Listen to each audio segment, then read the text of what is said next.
Bismillahirrahmanirrahim. Assalamualaikum warahmatullahi wabarakatuh. Alhamdulillahi wa kafa, wassalatu wassalamu ala rasulillahil mustafa wa ala alihi wa ashabihi ahli tuqa wal wafa. Allahumma la sahla illa ma ja'altahu sahla wa anta taj'alul hazna in syi'ta sahla. Kaum muslimin dan muslimat rahimani wa rahimakumullah. Alhamdulillah, bersyukur kita kepada Allah Subhanahu wa taala.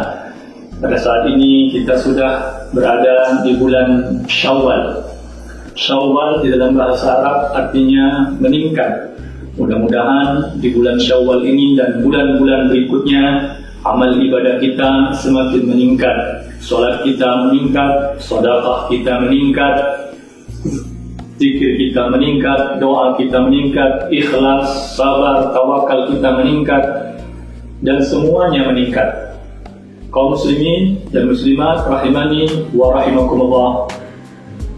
Ketika kita berbicara tentang bulan Syawal, maka sebagaimana yang sudah kita ketahui bersama bahwa di bulan Syawal ada satu amalan sunnah yang dianjurkan oleh Nabi SAW untuk dilakukan. Imam Muslim rahimahullah mencatat sebuah riwayat dari sahabat Abu Ayyub Al-Ansari radhiyallahu anhu. Nabi SAW bersabda, "Man shoma Ramadhana thumma atba'ahu sittan min Syawal kana qasiyamid dahr."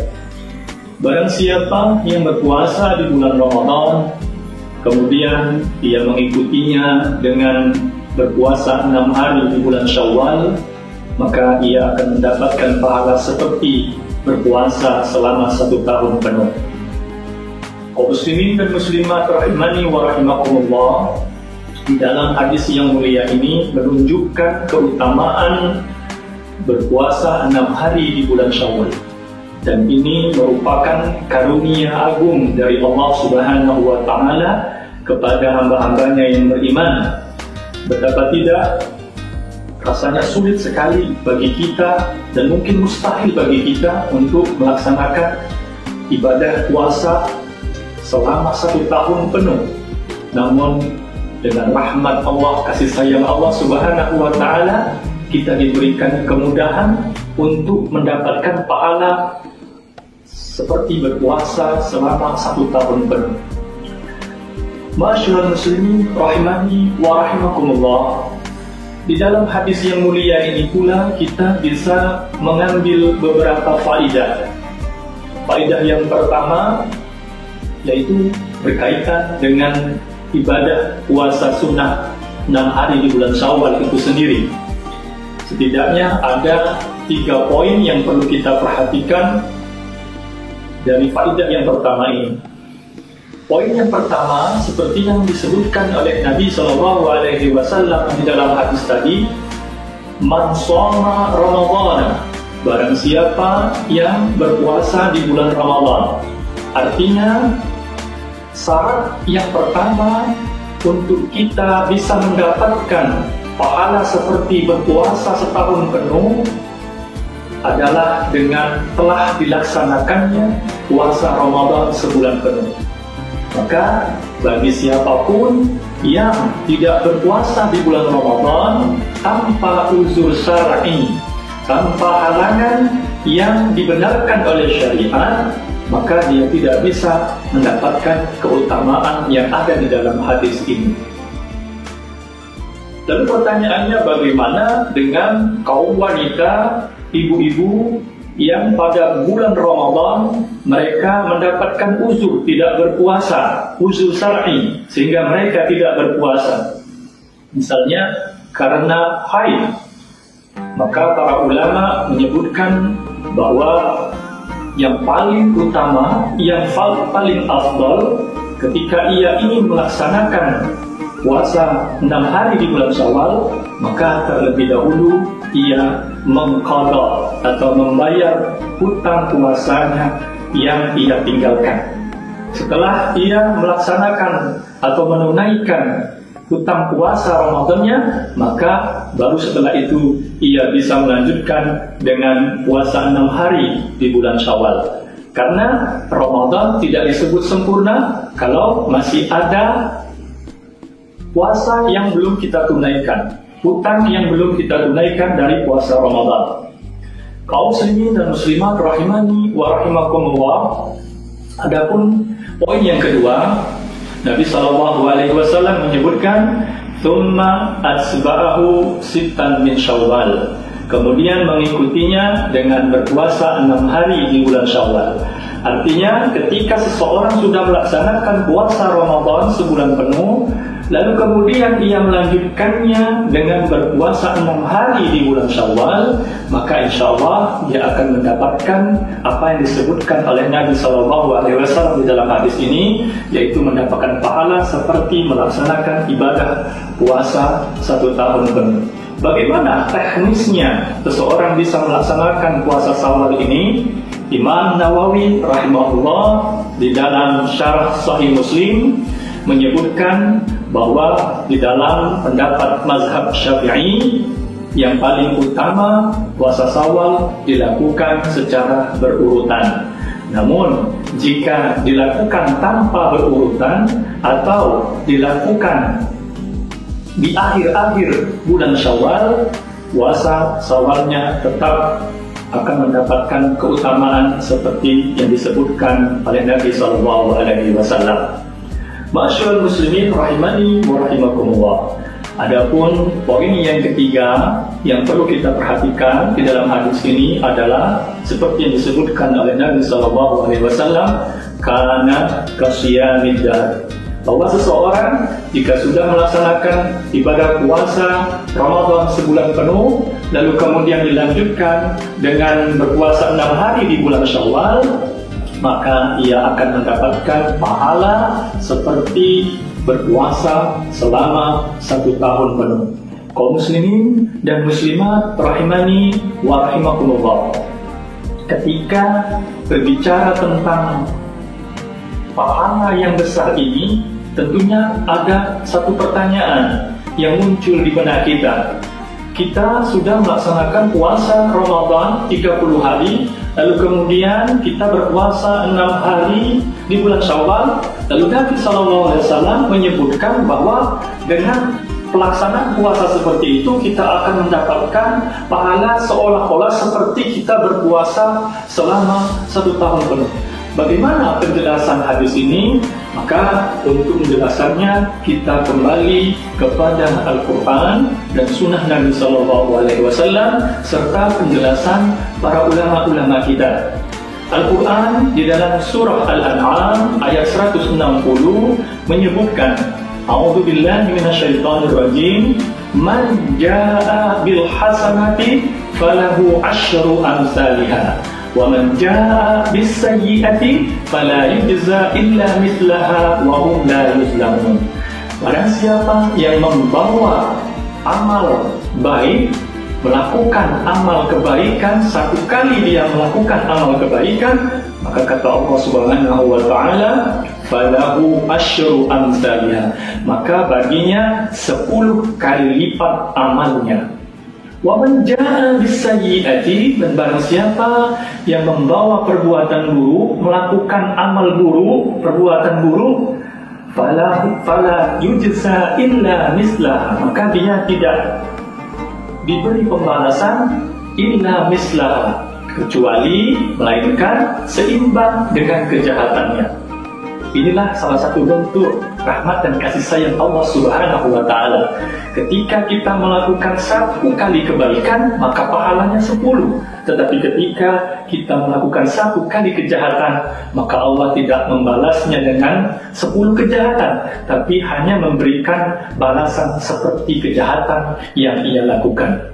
Berdasarkan ayat ini, maka kita bisa pahami ketika kita melaksanakan ibadah puasa Ramadan selama 30 hari, berarti 1 hari berpuasa di bulan Ramadan nilainya 10 pahala, nilainya 10 kali lipat.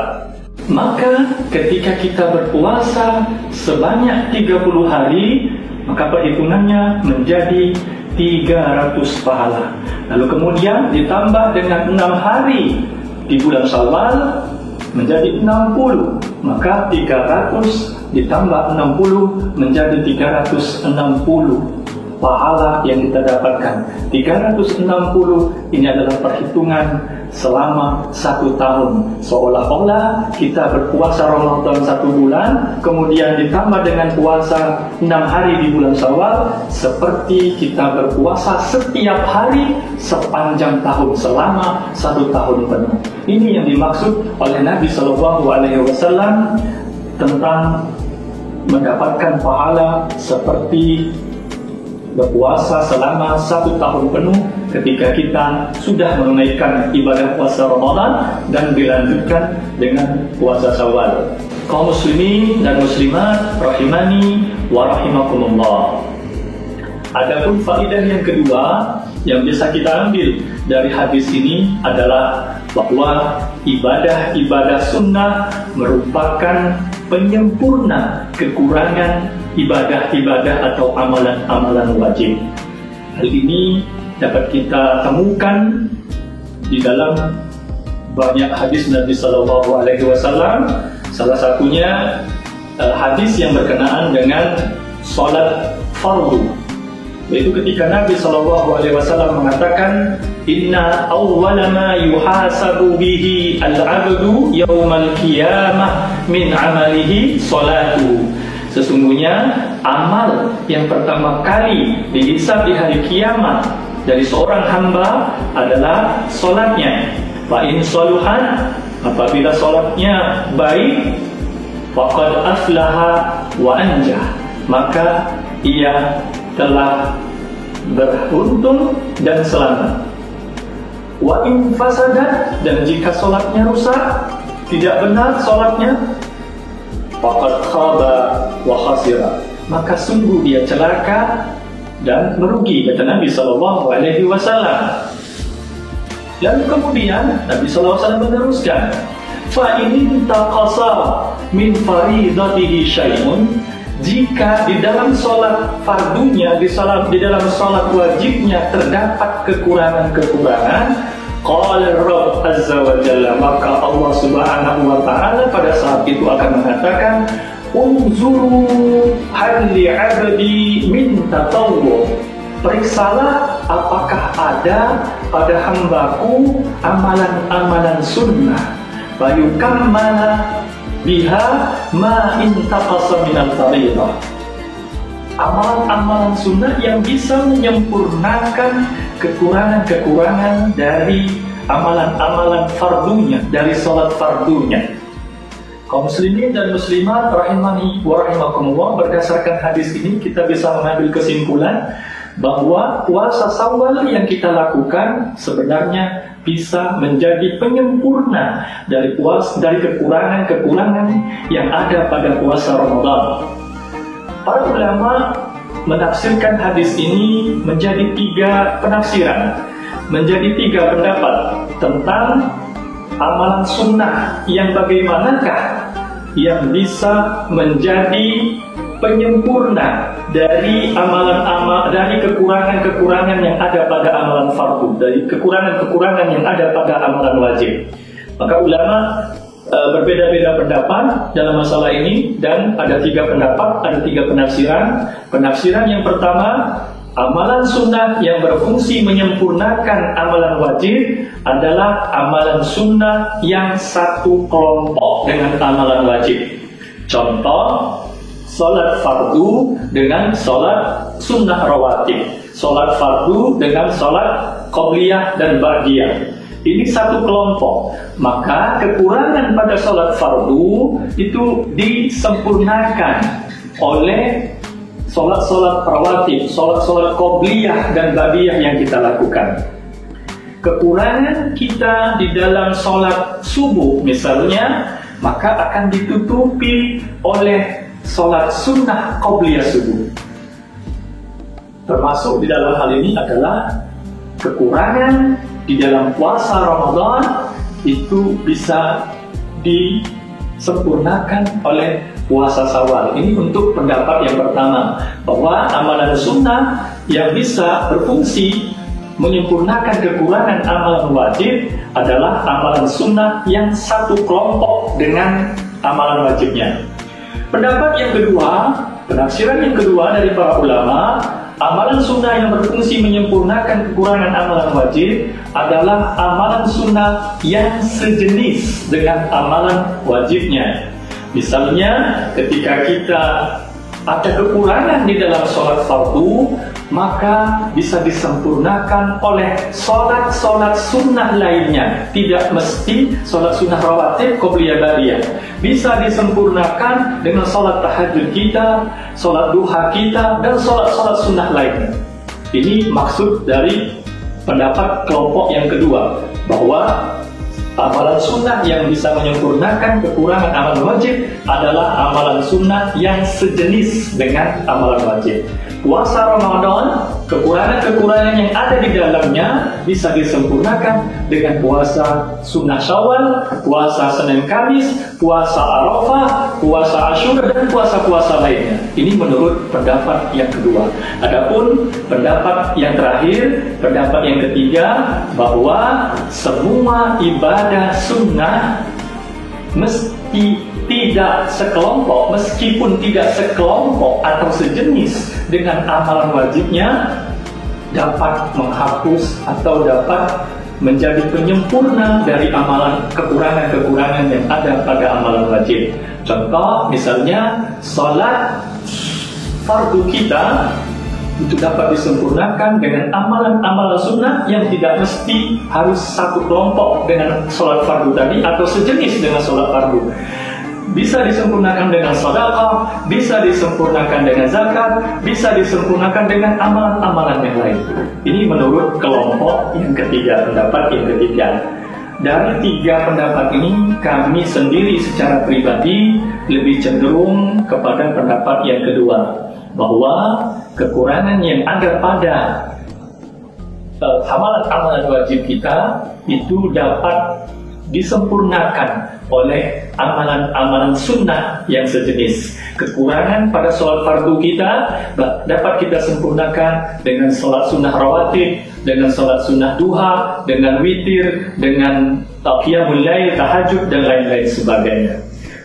Kekurangan yang ada pada puasa Ramadan kita itu insya Allah dapat disempurnakan dengan puasa Syawal, dengan puasa Senin Kamis, dengan puasa Daud, dengan puasa Asyura, dengan puasa Arafah, dan puasa sunnah lainnya. Kaum muslimin rahimani wa rahimakumullah, yang terakhir dari faidah yang bisa kita ambil dari hadis ini adalah tanda diterimanya suatu amal ibadah oleh Allah Subhanahu wa Ta'ala adalah dengan giat melakukan amalan-amalan setelahnya. Imam Ibnu Rajab Al-Hambali rahimahullah, dari mazhab Hambali, ulama dari mazhab Hambali, pernah mengatakan, kata beliau, inna mu'awadat as-siyam ba'da siyami Ramadan alamatun ala qabuli shaumi Ramadan, bahwa membiasakan berpuasa setelah puasa Ramadan, puasa sunnah apapun ya kita biasakan, maka kata Imam Ibnu Rajab Al-Hambali, alamatun ala qabuli shaumi Ramadan, itu merupakan tanda diterimanya puasa Ramadan kita. Fa inna Allah, dilanjutkan oleh Imam Ibnu Rajab Al-Hambali, fa inna Allah idza taqabbala 'amala 'abdi waffaqahu li 'amalin shalih ba'da. Sesungguhnya jika Allah menerima, apabila Allah menerima amalan seorang hamba, maka Allah beri taufik kepada hamba itu untuk giat melakukan amal soleh setelahnya, melakukan amalan-amalan soleh berikutnya. Artinya, tanda diterimanya amal puasa Ramadan kita adalah ketika kita selepas Ramadan justru lebih semangat giat melakukan amalan-amalan lainnya, puasa-puasa lainnya. Kaum muslimin dan muslimah rahimani wa rahimakumullah, itulah beberapa faidah yang bisa kita ambil dari hadis yang mulia ini. Maka mudah-mudahan kita semua dapat mengamalkan apa yang disampaikan oleh baginda Nabi kita Muhammad SAW, dan mudah-mudahan kita bisa mendapatkan keutamaan-keutamaan yang disebutkan oleh Nabi SAW di dalam hadis ini. Maka siapa saja yang sudah melaksanakan puasa Syawal saat ini atau sedang melaksanakan puasa Syawal, mari kita sama-sama menjaga niat kita ikhlas karena Allah Subhanahu wa Ta'ala. Dan bagi yang belum melaksanakannya, mari kita raih keutamaan ini. Mari kita ambil kesempatan yang berharga ini sebelum nanti Allah Subhanahu wa Ta'ala menutup semua kesempatan-kesempatan beramal soleh bagi kita. Ini saja yang dapat kami sampaikan pada kesempatan kali ini. Mudah-mudahan dapat memberikan manfaat kepada kita semua. Barakallahu fikum. Wassalamualaikum warahmatullahi wabarakatuh.